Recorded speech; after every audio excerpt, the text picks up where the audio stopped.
At this time, I have the honor to present to you the moral leader of our nation. I have the pleasure to present to you Dr. Martin Luther King, Jr.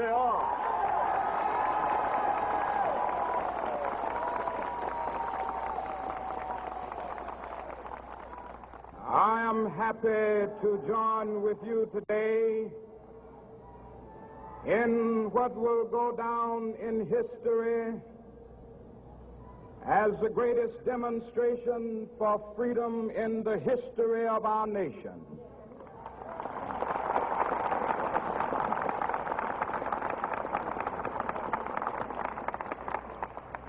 Five score years ago, a great American in whose symbolic shadow we stand today signed the Emancipation Proclamation. This momentous decree came as a great beacon light of hope to millions of Negro slaves who had been seared in the flames of withering injustice. It came as a joyous daybreak to end the long night of their captivity. But 100 years later, the Negro still is not free. 100 years later, the life of the Negro is still sadly crippled by the manacles of segregation and the chains of discrimination. 100 years later, the Negro lives on a lonely island of poverty in the midst of a vast ocean of material prosperity. 100 years later, the Negro is still languished in the corners of American society and finds himself in exile in his own land. And so we've come here today to dramatize a shameful condition. In a sense, we've come to our nation's capital to cash a check. When the architects of our republic wrote the magnificent words of the Constitution and the Declaration of Independence, they were signing a promissory note to which every American was to fall heir. This note was a promise that all men, yes, black men as well as white men, would be guaranteed the unalienable rights of life, liberty, and the pursuit of happiness. It is obvious today that America has defaulted on this promissory note insofar as her citizens of color are concerned. Instead of honoring this sacred obligation, America has given the Negro people a bad check, a check which has come back marked insufficient funds.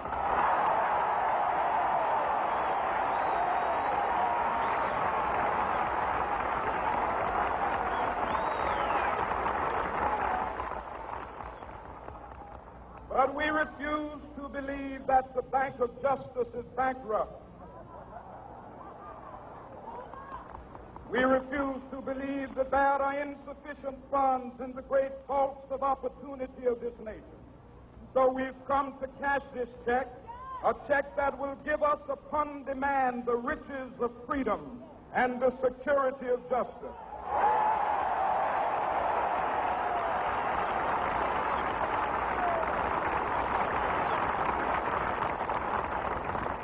We have also come to this hallowed spot to remind America of the fierce urgency of now. This is no time to engage in the luxury of cooling off or to take the tranquilizing drug of gradualism.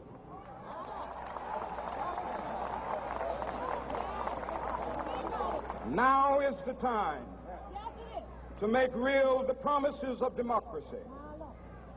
Now is the time to rise from the dark and desolate valley of segregation to the sunlit path of racial justice. Now is the time to lift our nation from the quicksands of racial injustice to the solid rock of brotherhood. Now is the time to make justice a reality for all of God's children. It would be fatal for the nation to overlook the urgency of the moment. This sweltering summit of the Negro's legitimate discontent will not pass until that is an invigorating autumn of freedom and equality. 1963 is not an end, but a beginning. Those who hope that the Negro needed to blow off steam and will now be content will have a rude awakening if the nation returns to business as usual.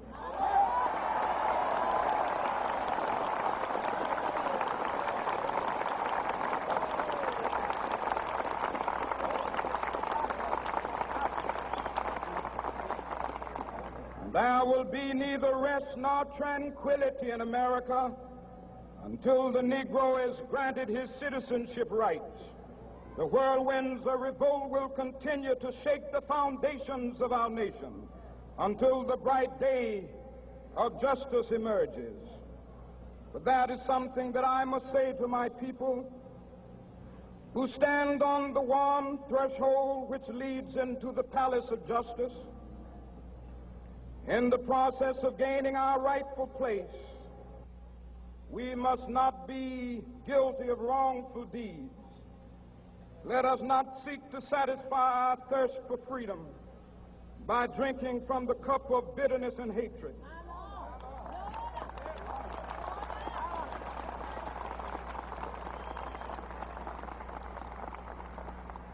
We must forever conduct our struggle on the high plane of dignity and discipline. We must not allow our creative protests to degenerate into physical violence. Again and again, we must rise to the majestic heights of meeting physical force with soul force. The marvelous new militancy which has engulfed the Negro community must not lead us to a distrust of all white people.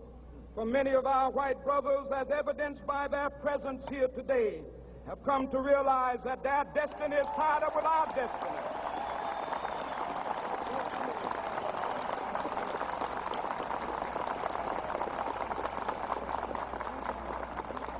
And they have come to realize that their freedom is inextricably bound to our freedom. We cannot walk alone. And as we walk, we must make the pledge that we shall always march ahead. We cannot turn back. There are those who are asking the devotees of civil rights, when will you be satisfied? We can never be satisfied as long as the Negro is the victim of the unspeakable horrors of police brutality.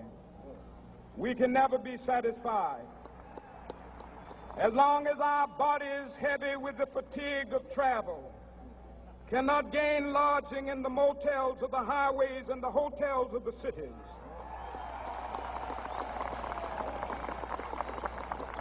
We cannot be satisfied as long as the Negro's basic mobility is from a smaller ghetto to a larger one. We can never be satisfied as long as our children are stripped of their selfhood and robbed of their dignity by signs stating for whites only.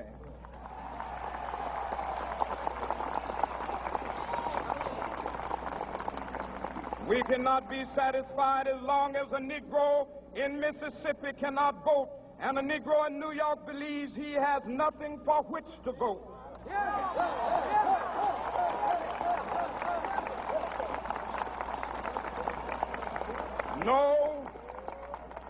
No, we are not satisfied, and we will not be satisfied until justice rolls down like waters and righteousness like a mighty stream.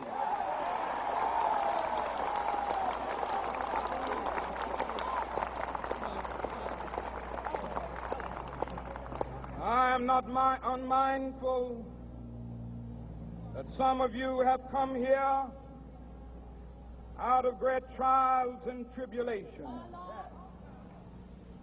Some of you have come fresh from narrow jail cells. And some of you have come from areas where your quest for freedom left you battered by the storms of persecution and staggered by the winds of police brutality.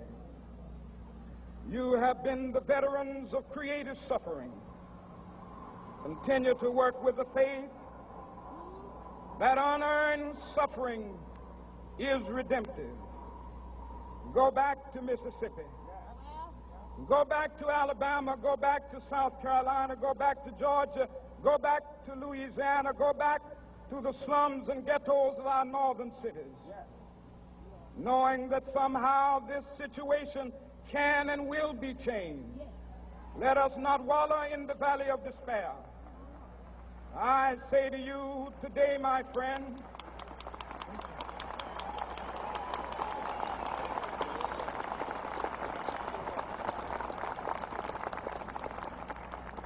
so even though we face the difficulties of today and tomorrow, I still have a dream. It is a dream deeply rooted in the American dream. I have a dream that one day this nation will rise up and live out the true meaning of its creed. We hold these truths to be self-evident, that all men are created equal.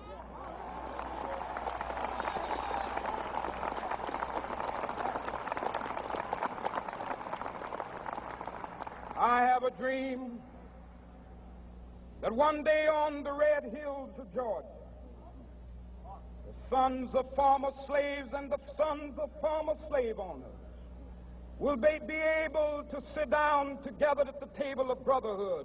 I have a dream that one day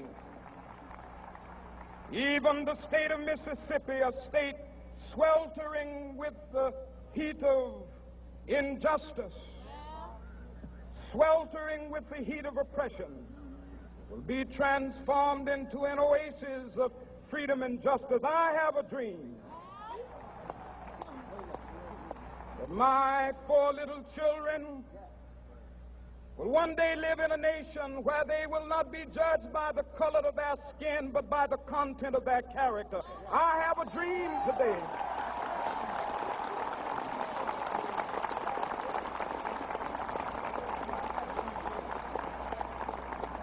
I have a dream that one day down in Alabama, with its vicious racists, with its governor having his lips dripping with the words of interposition and nullification, one day right there in Alabama, little black boys and black girls will be able to join hands with little white boys and white girls as sisters and brothers. I have a dream today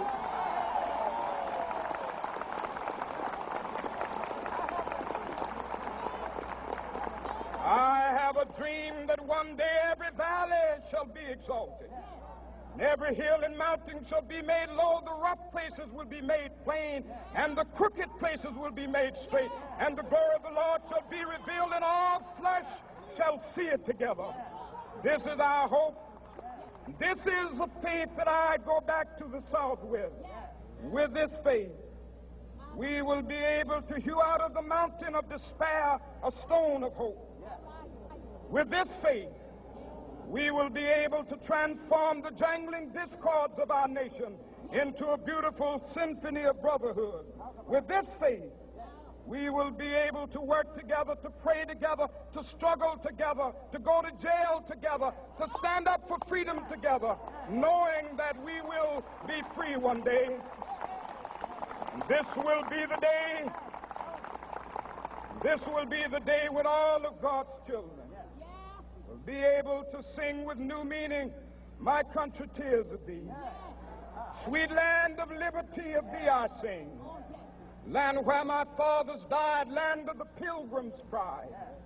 From every mountainside, Let freedom ring, and if America is to be a great nation, this must become true. And so let freedom ring from the prodigious hilltops of New Hampshire. Let freedom ring from the mighty mountains of New York. Let freedom ring from the heightening Alleghenies of Pennsylvania. Let freedom ring from the snow-capped Rockies of Colorado. Let freedom ring from the curvaceous slopes of California. But not only that, let freedom ring from Stone Mountain of Georgia. Let freedom ring from Lookout Mountain of Tennessee. Let freedom ring from every hill and molehill of Mississippi, from every mountainside. Let freedom ring, and when this happens, and when we allow freedom ring, when we let it ring from every village and every hamlet, from every state and every city, we will be able to speed up that day when all of God's children, black men and white men, Jews and Gentiles, Protestants and Catholics, will be able to join hands and sing in the words of the old Negro spiritual, free at last, thank God Almighty, we are free at last.